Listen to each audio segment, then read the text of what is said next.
Daf Yomi, Tractate Menachot, page 7, 7a, starting with the bottom of 6b.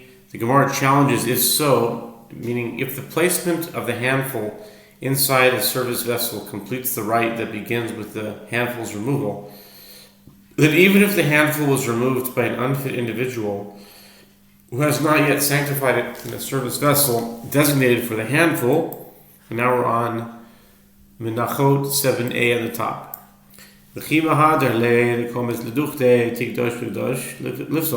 When he returns the handful to its former place in the service vessel that contains the meal offering, it should become sanctified as it is now placed inside a service vessel, and it should therefore become disqualified. It should not matter whether the handful was placed in the vessel designated for it or back in the same vessel it was taken from. Concerning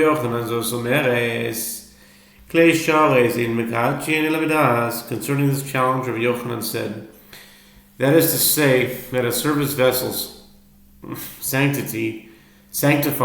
service vessels sanctify items placed in them only when they are placed there with specific intent that they be sanctified by that vessel. Since the priest does not return the handful to the vessel containing the meal offering with such intent, the handful is not disqualified because the rite was not completed. Hamidas Mikachin Reish Lakish mit Rabbi Yochanan Klei Shares Mao Shikachu Psurin Nechatchila Lekare Amalei Mekachin Amalei Ein Mekachin Lekare Al Mekachin Lepaseh. The Gemara asks, it may be inferred from this statement that if items are placed into service vessels with intent, the service vessels sanctify them. But didn't Reish Lakish raise a dilemma before Rabbi Yochanan? What is the halacha with regard to service vessels? In other words, do they sanctify disqualified items to the extent that they may be sacrificed upon the altar to begin with? And Rabbi Yochanan said to him that they do not sanctify the items. The Gemara responds, this is what Rabbi Yochanan said to him. They do not sanctify the disqualified items that are placed inside them to the extent that they may be sacrificed, but they do sanctify them to the extent that they are disqualified. Rav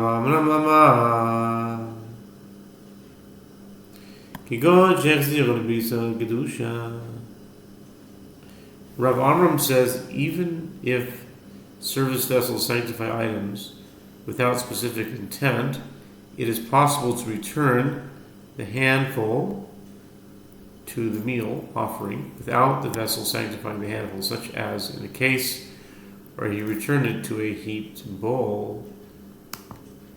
In other words, he placed the handful upon the heap of flour in such a manner that the handful did not enter the airspace of the vessel containing the meal offering. Consequently, the handful is not sanctified by the vessel. Gemara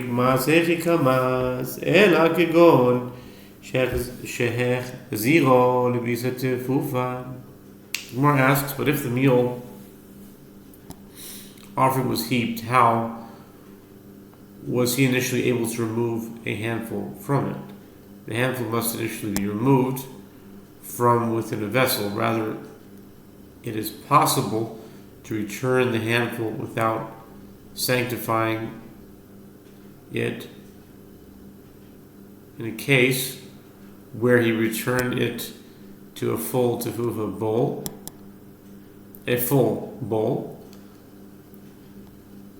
meaning it was full to the brim but not heaped.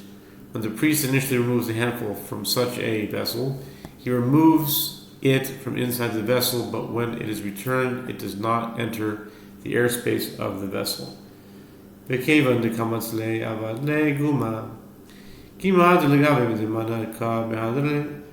Miki mahadale menachle adufna dimana umini levenafon meile תנעשה מי שהחזיר הקוף. The Gemara asks, but once he removed a handful, he formed a furrow in the furnace of the meal offering. And therefore, when he returns the handful to its previous place inside the vessel, he is in fact returning it to a spot within the vessel, in other words, the furrow. So, if so, the handful should be sanctified to the extent that the vessel disqualifies it. The Gemara responds, when he returns it to the vessel containing the meal offering, he does not place it directly in the furrow. Rather, he lays it on the wall of the vessel and moves the vessel, and the handful falls by itself into the furrow. In this manner, it is as though a monkey, rather than a person, returned the handful to the furrow, and the handful is therefore not sanctified. Amar le Rabbi Yirmiyah Rabbi Zera v'lo kma כגון שהחזיר הולך לי המונח על גבי הקרקע, אלא שמע מינה קומצים נכלי שעל גבי קרקע מלא כנגעת היבאיה לעד רבי אבימי תנה מנחוס ברב חיסדא.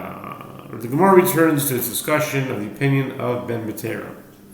Rabbi Yirmiyah said to Rabbi Zera, and let one interpret Ben Betera's ruling as speaking of a case in which the handful was not sanctified nor the vessel containing the meal offering, such as where he returned it to a vessel that is resting upon the ground.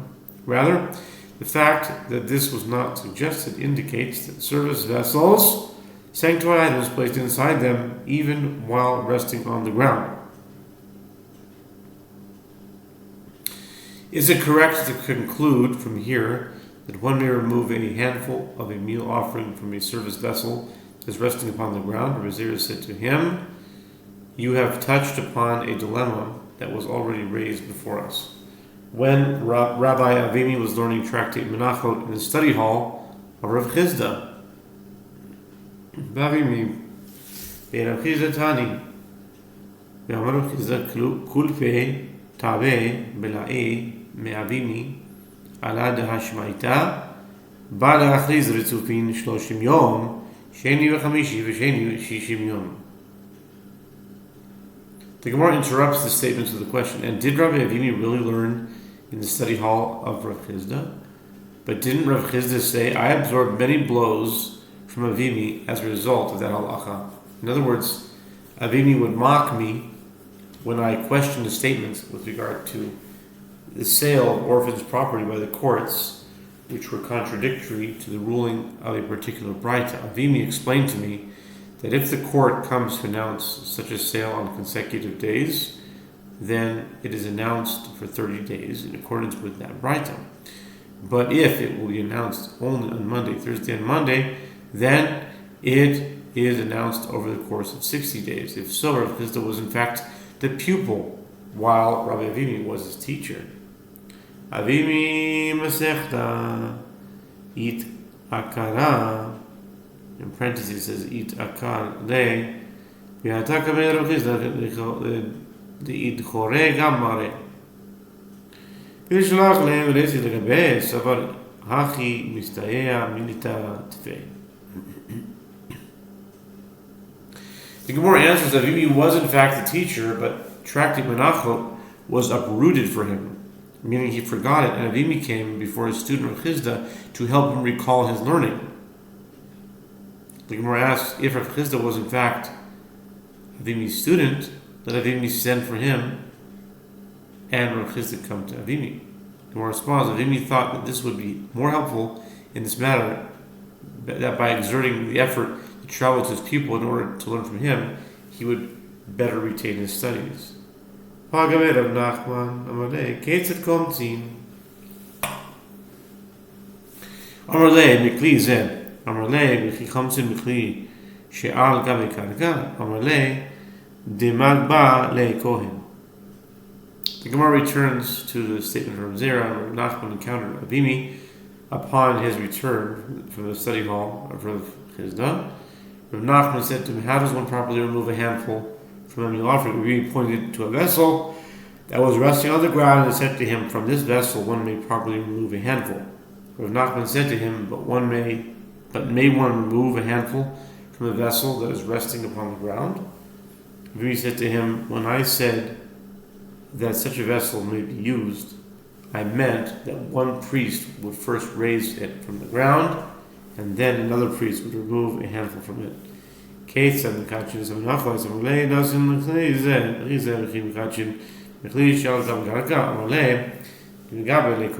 Rav Nachman proceeded to ask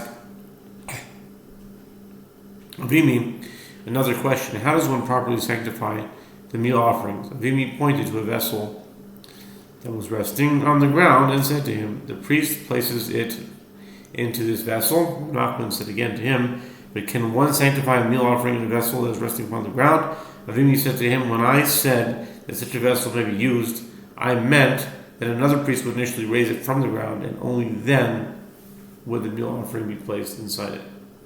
Amar le, im kain, hu tzrachta shlosha kohanim. Amar le, utei zricha 13 ketamanim.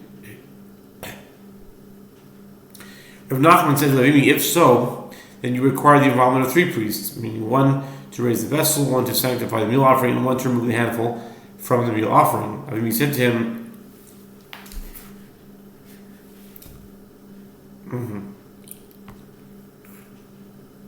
Okay, right. Where were we?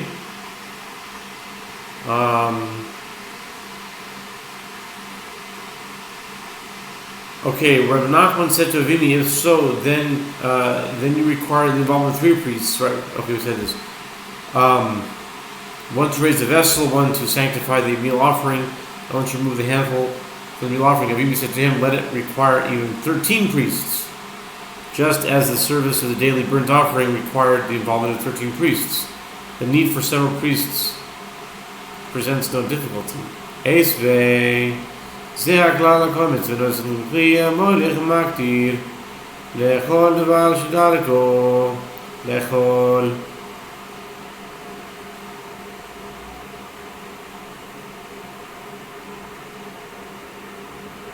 Rav Nachman raised another objection to the statement of Rav Yomi from the Mishnah 12a. It discusses the halacha that improper intentions during the service of a meal offering disqualify it. This is the principle. If, in the case of anyone who removes the handful or places the handful in the vessel, or one who conveys the vessel with the handful to the altar, or who burns the handful on the altar with the intent to partake of an item whose typical manner is such that one partakes of it, or to burn an item whose typical manner is such that one burns it on the altar, for example, the handful or the frankincense outside the designated area, the meal offering is unfit, but there is no liability for excision for the world to come.